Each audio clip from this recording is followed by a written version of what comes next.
Hola, vamos a ver en este ejemplo la centrifugación de proteínas.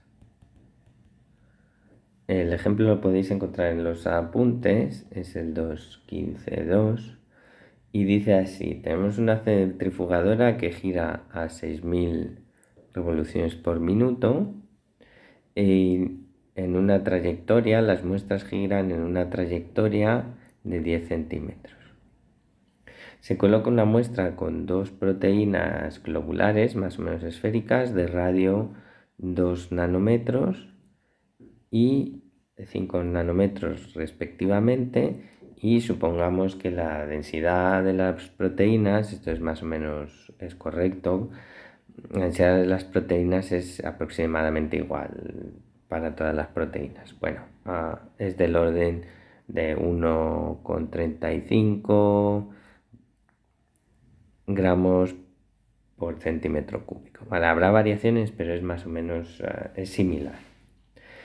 Suponiendo que las dos proteínas empiezan en la misma posición y que alcanzan la velocidad terminal, es decir, la velocidad de equilibrio en la que se equilibran las fuerzas, muy rápidamente, nos pide calcular la diferencia de distancias, la separación que habrá entre ellas tras 10 horas de centrifugación.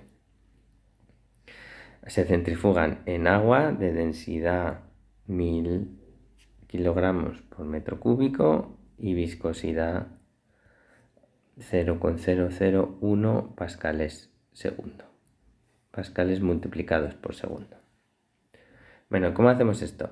En realidad, si veis la parte de teoría de sedimentación y centrifugación, pues esto cumple todas las hipótesis que se ven en ese caso. Tenemos partículas esféricas, aparecerá, si esto está centrifugando así, hay una aceleración centrífuga, aparece un peso, m por la aceleración, es una especie de peso, una fuerza hacia allá, aparece el empuje, ρ del fluido por AC por V, ¿vale? El AC desempeña el papel de la gravedad.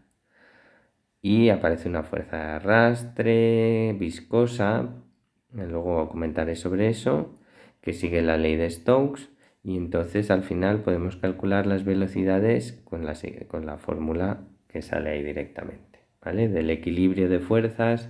Recordad cómo sale esto: se equilibran fuerzas, empuje más fuerza de arrastre, que es 6 pi eta rv, menos el peso es igual a 0, luego se sustituye el valor del empuje, de la masa, etcétera, y se llega a esto: densidad de la proteína menos densidad del fluido por r al cuadrado por omega al cuadrado radio de giro partido por la viscosidad del agua, ¿vale? Entonces podemos, lógicamente vamos a tener una velocidad 1 para la partícula de radio 1 y una velocidad 2, que será igual pero con radio 2, para la partícula de radio 2, porque la densidad de la proteína es la misma en los dos casos, ¿vale? Una vez que tenemos las velocidades, esto es un movimiento a velocidad constante. ¿Cómo calculamos la distancia recorrida? Pues es realmente fácil: v1 por el tiempo, ¿no? Para la distancia recorrida por la partícula 1, y d2, v2 por el tiempo, tras las 10 horas.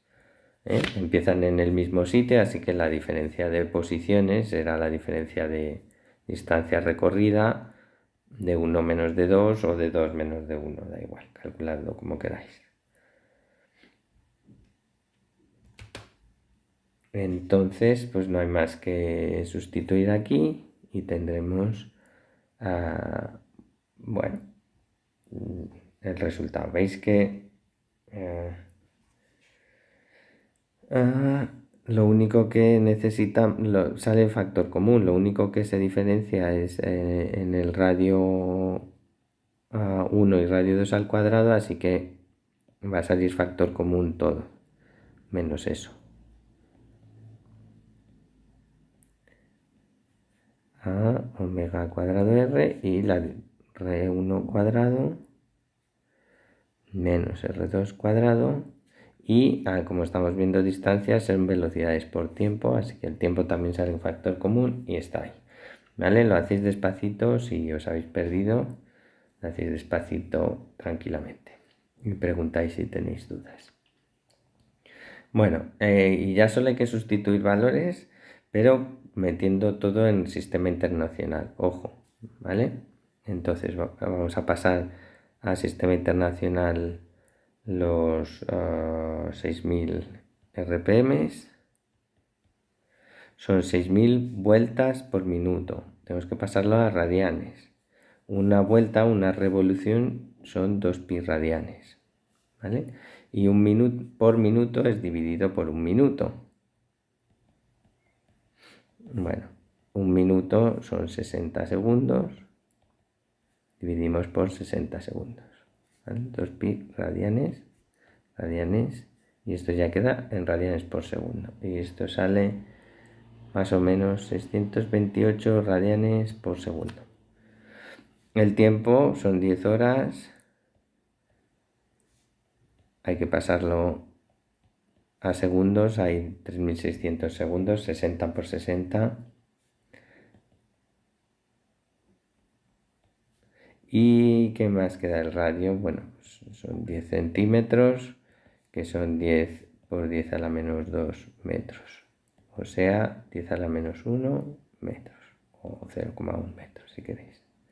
Y creo que eso es todo, lo demás está todo en...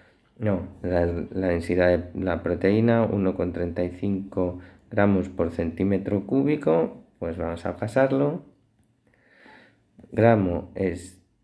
Un gramo son 10 a la menos 3 kilos. Y un centímetro cúbico, ¿cuánto es? Bueno, si no os acordáis, lo hacéis aquí. Un centímetro cúbico es un centímetro elevado al cubo. Un centímetro son 10 a la menos 2 metros. Todo esto elevado al cubo. Si elevamos a esto 10 a la menos 2 es 10 a la menos 2 por 10 a la menos 2 por 10 a la menos 2, es decir, 10 a la menos 6, y metro al cubo, pues 10 a la menos 6 metros cúbicos. Esto es un 10 a la menos 3 abajo, que pasa arriba siendo un 10 a la 3, así que 1350 kilogramos por metro cúbico. Y ahora sí que está todo. Si metéis los valores y echáis la cuenta, tiquití, a mí me sale 2,3 por 10 a la menos 3 metros, o 2,3 milímetros de separación tras las 10 horas de centrifugado. Vale, imaginaos que en vez de esta aceleración correspondiente a esto por el radio podemos calcular la aceleración centrífuga. La aceleración centrífuga es omega cuadrado por R, pues es 628 al cuadrado por 10 centímetros, 10 a la menos 2. Vamos a echar la cuenta, un instante, disculpad. 628 al cuadrado por 0,01. Estos son 3944 más o menos metros segundo cuadrado, es decir, G es 10 metros por segundo al cuadrado. Esto es como unas 394 veces la aceleración de la gravedad, y aún así solo hemos conseguido separar los 2,3 milímetros. Imaginaos si lo dejamos sedimentando, tardaría pues 394 veces más. Bien, por último, para finalizar, sería conveniente comprobar que no hemos metido la pata en una cosa, y es la siguiente: hemos usado la ley de Stokes. Eso significa que aquí hemos dicho que la fuerza de arrastre vale esto, y esto solo se puede usar cuando el número de Reynolds para el objeto es menor que 1. Entonces habría que comprobarlo para que veamos que no hemos utilizado una fórmula que no es correcta.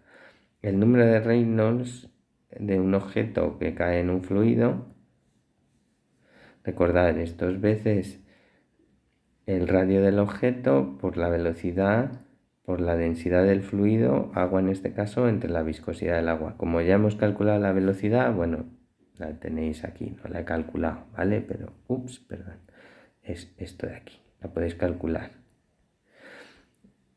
Podéis calcular la velocidad, esto es conocido y esto es conocido. Podéis ver si sale, os lo dejo como ejercicio, mayor o menor que 1. En efecto sale, de hecho sale mucho menor que 1. Así que estamos bien en el régimen laminar de movimiento dentro de un fluido, es decir, que podemos utilizar la ley de Stokes, ¿vale? Básicamente se debe a que estos dos números son muy pequeños, estamos hablando de distancias de partículas de nanómetros y van a velocidades también, no la he calculado, son velocidades muy bajas, lo tengo por aquí, sí que lo he calculado, son de nanómetros por segundo o decenas de nanómetros por segundo, con lo cual el número de Reynolds es muy bajo y podemos utilizar sin miedo la ley de Stokes.